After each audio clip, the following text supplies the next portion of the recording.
Once every 12 months, the world's largest human migration happens in China. Over the 40-day travel period of Chinese New Year, 3 billion trips are taken as families reunite and celebrate. Now, the most strenuous of these trips are taken by the country's 290 million migrant workers, for many of whom this is the one chance a year to go home and see parents and their left-behind children. But their travel options are very limited. Plane tickets cost nearly half of their monthly salary. So most of them, they choose the train. Their average journey is 700 kilometers. Their average travel time is 15 and a half hours. And the country's tracks now have to handle 390 million travelers every Spring Festival. Until recently, migrant workers would have to queue for long hours, sometimes days, just to buy tickets, often only to be fleeced by scalpers. And they still had to deal with near stampede conditions when travel day finally arrived.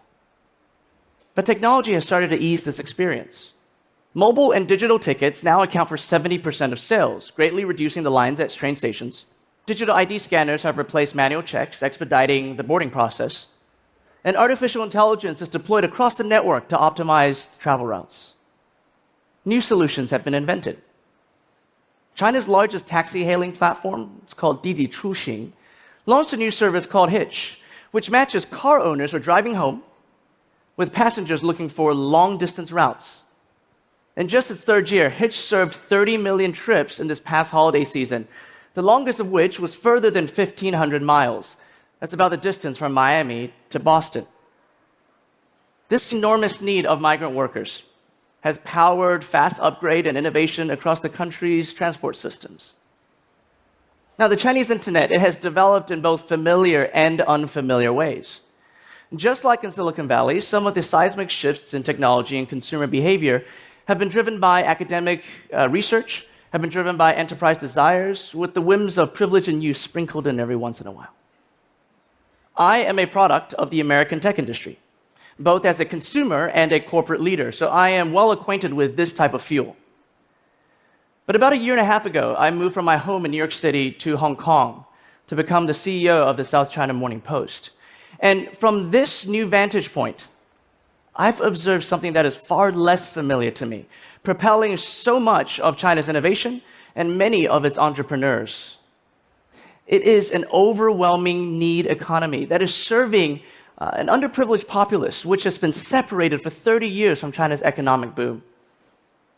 The stark gaps that exist between the rich and the poor, between urban and rural, or the academic and the unschooled, these gaps, they form a soil that's ready for some incredible empowerment.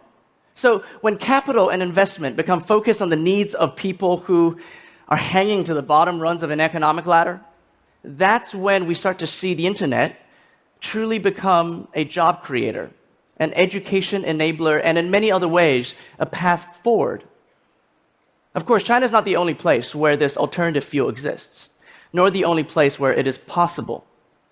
But because of the country's sheer scale and status as a rising superpower, the needs of its population have created an opportunity for truly compelling impact.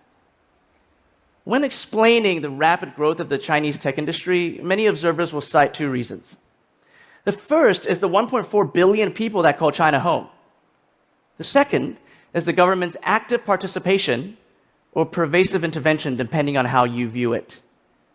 Now, the central authorities have spent heavily on network infrastructure over the years, creating an attractive environment for investment. At the same time, they've insisted on standards and regulation, which has led to fast consensus and therefore fast adoption. The world's largest pool of tech talent exists because of the abundance of educational incentives. And local domestic companies in the past have been protected from international competition by market controls. Of course, you cannot observe the Chinese internet without finding widespread censorship and very serious concerns about dystopian monitoring. As an example, China is in the process of rolling out a social credit rating that will cover its entire population, rewarding and restricting citizens based on highly qualitative characteristics like honesty and integrity. At the same time, China is deploying facial recognition across many of its 170 million closed-circuit cameras. Artificial intelligence is being used to predict crime and terrorism in Xinjiang province, where the Muslim minority is already under constant surveillance.